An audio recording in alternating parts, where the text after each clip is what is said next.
नमस्कार, सरिताज़ rooftop kitchen garden में एक बार फिर से आपका स्वागत करती हूँ। और आज देखिए एक बड़ा सा काम खोला हुआ है मैंने, बहुत मेहनत का। ये ग्रो बेड जो मेरा 5x3 का मैंने पिछले साल ख़रीदा था, इसको मैं दोबारा से तैयार कर रही हूँ आने वाले बरसात और सर्दियों के सीज़न के लिए। गोभी मैं लगाऊँगी इसमें और फ्रेंच बीन, अभी तो यही सोचा है। तो आज हम लोग इसी की तैयारी देखेंगे पूरी, किस तरह से मैं इसको तैयार करने वाली हूँ। काफ़ी बिग साइज़ का है ये, और ये पॉट्स लगा के मैंने इसको शेप में रखा है। और ये देखो मिट्टी इतनी सारी खाली हुई है, इसी को वापस हम लोग तैयार करके इसमें डालेंगे।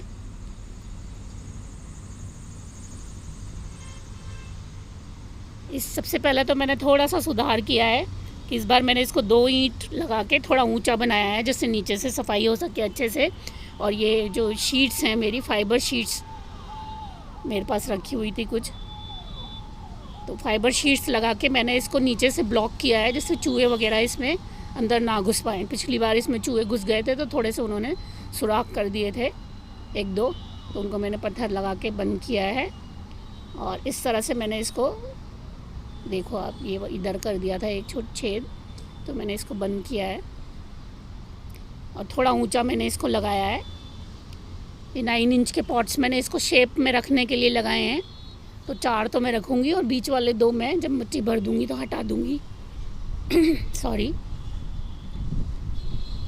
ये धागा भी मैंने, ये जो डोरी है ये बांध दी है इसमें, जिससे ये खड़ा रहे अच्छे तरीके से। बहुत सारे लोग आयरन रॉड वगैरह भी यूज़ करते हैं, पर मैं तो ऐसे घर के जुगाड़ से ही इसको लगाने वाली हूँ। तो 3 मैंने बीच में बांध के इसमें डोरियाँ और है ना लगा दी हैं। तो ये तो इसका एस्टेब्लिशमेंट हो गया। थोड़ा बीच में मैंने रखा है, बीच नीचे एक डॉली आई हुई है उसके ऊपर, देखो इस तरह से।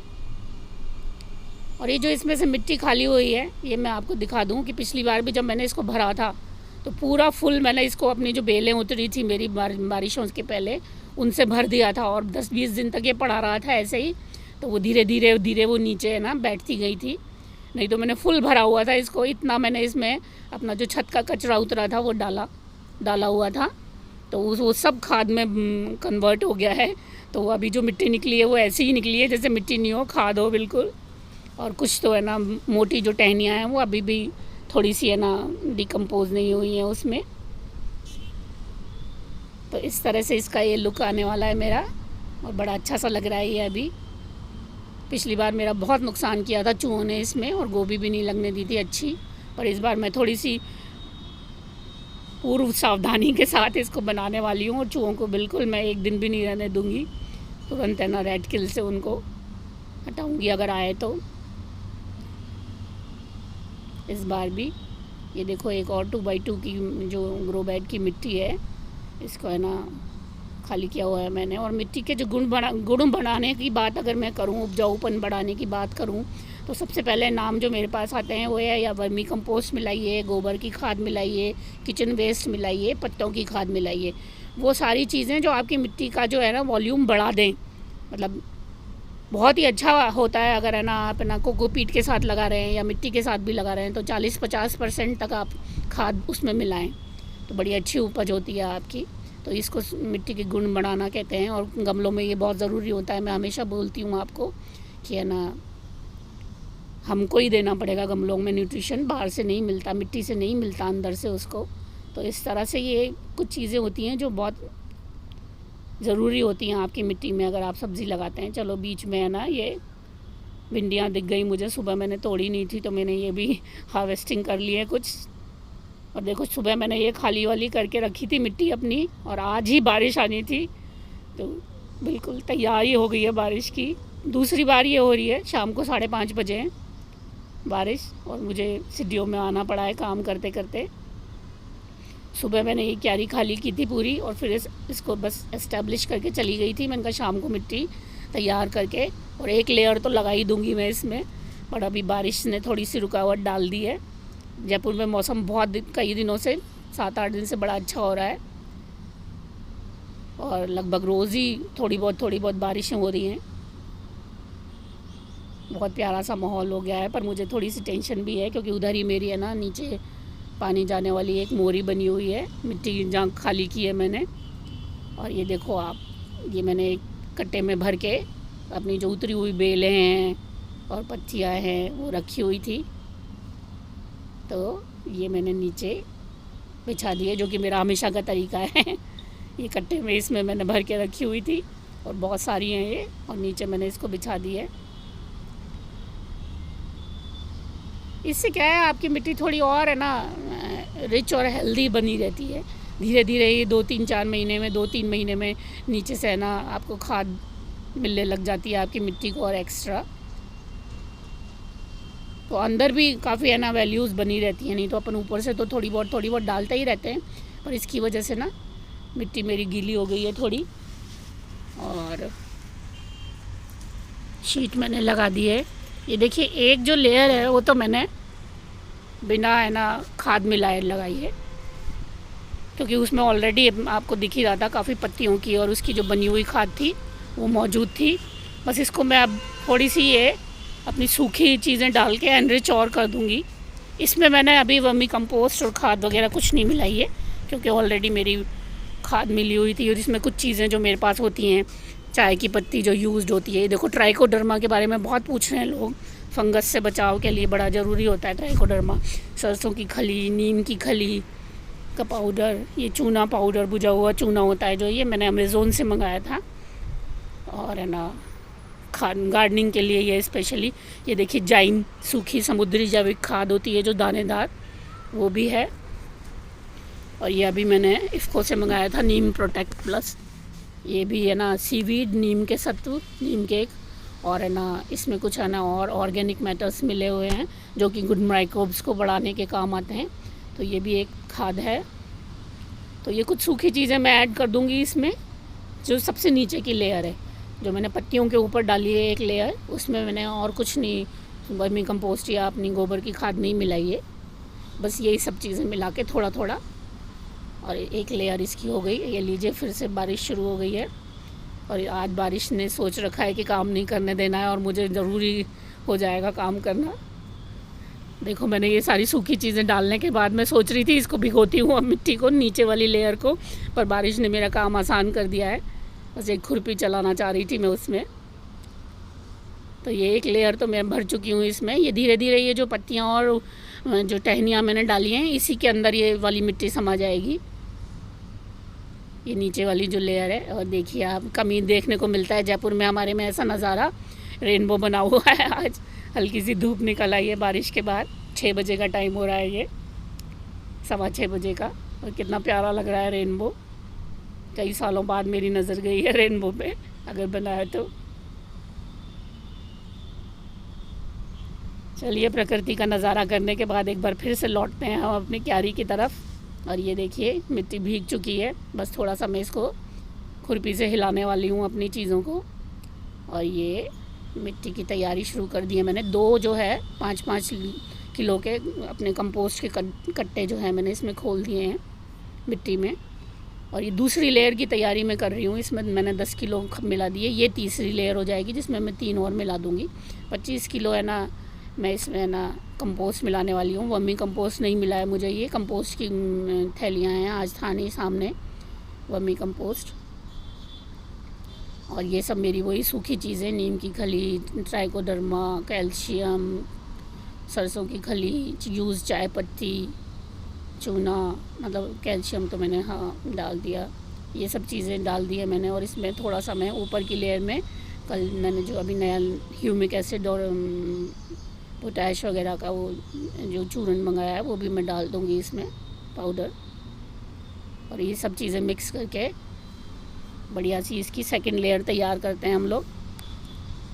ऐसे तैयार करने में क्या रही, मुझे मज़ा आता है। बहुत ज़्यादा थकान हो चुकी है मुझे, मिट्टी थोड़ी थोड़ी गीली हो चुकी है, थोड़ी सूखी है, कोई दिक्कत नहीं है। और ये दूसरे दिन सुबह का नज़ारा, दूसरी लेयर मैंने आके डाल दी है। कल मैं जो तैयार करके गई थी, मुझे बड़ी टेंशन थी कि है ना कहीं है ना बारिशें फिर से ना आ जाएं रात को और सब गीला हो जाए, तो थोड़ा सा मैं कवर भी डाल के गई थी उसके ऊपर। और ये सेकंड लेयर मैंने डाल दी है, फाइन जो मिट्टी हमने तैयार की है उसकी। और इसमें अब देखिए हम गीला कैसे करेंगे, तो सॉइल ट्रीटमेंट के रूप में इसको है ना हम लोग जानते हैं, मृदा का उपचार जो करते हैं, तो ये मेरा बायो एंजाइम सबसे पहले मैं आपको बताऊं, ये बिल्कुल फ्री का होता है। मैंने घर में तैयार किए हैं ये, बहुत फलों के और फूलों के छिलकों के साथ, सब्जियों के साथ, है ना, बड़ा इजी होता है। मेरा एक वीडियो है इस पर डिटेल, मैं उसको आपको लास्ट में बिल्कुल डाल दूँगी स्क्रीन पे, आप देखिएगा। और ये राइजोबियम मैंने जो इस बार मंगवाया है, ये लिक्विड कंसंट्रिया है जिसको ऑर्गेनिक एनपीके है। ये बिल्कुल तीनों चीज़, नाइट्रोजन, पोटाश और फास्फोरस की अच्छी मात्रा होती है इसमें, और ये अलग अलग भी ले सकते हैं आप। वो लिक्विड कंसंट्रिया में ये तीनों एक साथ मिल जाते हैं। ये एज़ोटोबैक्टर है। तो ये सब चीज़ें अगर आप एक खाली लिक्विड कंसंट्रिया मंगा लेते हैं तो उसमें मिल जाते हैं। और ये देखिए त्रिफला का मेरे पास ये आउटडेटेड बॉटल पड़ा हुआ है, तो मैं सोच रही हूँ इसको भी डाल देती हूँ, काम आ जाएगा। और ये मेरा ह्यूमिक एसिड जो मैंने मंगवाया था। तो अगर मैं इसको इंस्ट्रक्शंस मैंने आपको पढ़ा हुआ है, बोला है कि पढ़ो आप इस पर, मृदा उपचार, है ना, सॉइल ट्रीटमेंट साफ साफ लिखा हुआ है। तो ये तो बहुत बड़े एरिया के लिए बनी हुई बॉटल्स है। तो हमारा काम तो बस इतना है कि हम इसमें से 5 ml या 10 ml ले लें अपनी क्यारी के लिए। तो बड़ी मेरी क्यारी है इसलिए मैं 10 ml ले लूँगी बस, बहुत है, इतना सा ही डालना होता है हम लोगों को, और बहुत ज़्यादा नहीं डालना होता। और ये मेरी एक 10 लीटर की जो बॉटल है उसमें एक एक ढक्कन बस ये मैं डाल रही हूँ। देखो ढक्कन भी उन्हीं का लिया हुआ है मैंने, कोई नापा वापा नहीं है। 10 ml के करीब है ये, वो भी इसलिए कि बड़ी क्यारी है। और ये सब चीज़ें मैंने ले ली हैं, और इनका पानी अब मैं तैयार कर दूँगी बस। बहुत आसान है, लोग मुझसे पूछ रहे हैं। ये देखो मेरी 10 लीटर की ये जो शावर बॉटल है, तो मैं इसमें ये डाल के और फिर इसको भर के और बस गीला करना मिट्टी को, लास्ट काम यही है। सॉइल ट्रीटमेंट कर दिया आपने, मृदा उपचार। तो ये मेरे सेकंड लेयर का काम चल रहा है अभी, तो ये भी मैं, है ना, करती चली जा रही हूँ साथ साथ पूरा, क्योंकि एक साथ मिट्टी जब इतनी बड़े उसमें गीले करते हैं तो नीचे तक, है ना, कई बार नहीं पहुँचता। तो हर, है ना, लेवल पे, है ना, अलग से मैं, है ना, थोड़ी सी गीला कर देती हूँ इसको। ये मैंने अच्छे से गीला कर दिया, और मैं बहुत ज़्यादा नहीं करना चाह रही क्योंकि बारिश लगातार चल रही है, फिर सब कुछ नीचे से बह जाए। इससे तो बेटर है कि आप बस नमी दे दो अपनी मिट्टी को। अब इसके ऊपर मैं 3rd लेयर भी लगाऊंगी। अब बहुत सारे लोगों को लग रहा होगा कि ये भर गया है, पर अभी क्योंकि इसमें इतनी नीचे वो टहनियाँ और पत्तियाँ पड़ी हुई हैं, ये नहीं भरा है। और तीसरा लेयर में ये तैयार करूँगी। 5-5 किलो के 3 मेरे कंपोस्ट के कट्टे खोलूँगी मैं उसमें, मिट्टी में, और बाकी सभी वही सूखी चीज़ें फिर से मिलाएंगे हम, और फिर से इसको गीला करेंगे। तो इस तरह से ये क्यारी भर जाएगी। और अभी मुझे नहीं लगाना है इसमें कुछ भी, जुलाई में मेरे ख्याल से मैं लगाऊंगी इसको शुरुआत में, वो भी अगेती वाली जो लगाएंगे हम तब। तो फिर, है ना, जब तक ये आराम से थोड़ा और बैठ जाएगा, अगर पूरा भर भी जाएगा तो कोई टेंशन नहीं है, धीरे धीरे ये बैठता रहेगा तो लगाने लायक हो जाएगा। ये देखिए फिर से मिट्टी की तैयारी 3rd लेयर की। थोड़ी सी मेहनत करनी पड़ती है, बिल्कुल थक गई हूँ मैं बहुत बुरी तरह से इसको करते हुए। और ये मैंने भर दिया है अच्छे से और बिल्कुल साफ़ कर दिया। अब टेंशन नहीं है बारिश की मुझे। देखो वो सामने ही मोरी दिख रही है, इसलिए मुझे थोड़ी टेंशन थी कि मिट्टी बह नहीं जाए मेरी। अब मैंने यहाँ से साफ़ कर दिया है मामला बिल्कुल, और ये आ गई है मिट्टी तैयार होके इसमें। अब ये बिल्कुल फुल भरी हुई लग रही है, पर धीरे धीरे ये जम जाएगी 10-15 दिन में, और इतना टाइम तो है मेरे पास। तो मैं इसको छोड़ दूँगी क्यारी को। फिर से, है ना, मैं अपने वो सारे जो जीवाणु मंगाए हैं मैंने, बैक्टीरियाज, उनका घोल बना के और फिर मैं इसमें डाल रही हूँ। और एक बार और फिर से इसको गीला करके हम कंप्लीट कर देंगे इसको, क्योंकि बारिशों का टाइम है। अभी मैं तीसरी लेयर 2-3 दिन में डालती, पर बारिश क्योंकि लगातार हो रही है इसलिए मुझे टेंशन हो गई है। और ये मैंने 2 दिन में ही पूरी क्यारी निपटा दी है अपनी, बना के तैयार कर दिया। आज भी बादल हो रहे हैं, सुबह आ रहे हैं जा रहे हैं, तो मुझे लग रहा है कि बारिश हो सकती है आज भी अच्छे से। तो मैंने इसका काम पूरा कर दिया है, जिससे मिट्टी फैले नहीं और ख़राब ना हो। अब ये पूरा भर गया है ऐसा लग रहा है, पर ये जम जाएगा तो कोई टेंशन नहीं है। काम हमारा पूरा हो गया है शानदार तरीके से, बहुत सारी थकान के साथ। पर एक जो पैशन होता है ना गार्डनिंग का, वो इसी को कहते हैं शायद, कि आप से कुछ भी करवा लेता है। और 9 o'clock खिला हुआ है सुबह सुबह सुंदर सा। बहुत बहुत धन्यवाद मेरे साथ बने रहने के लिए। प्लीज़ लाइक करिए मेरे चैनल को, सब्सक्राइब करिए, शेयर कीजिए, और खुश रहिए हमेशा। नमस्ते।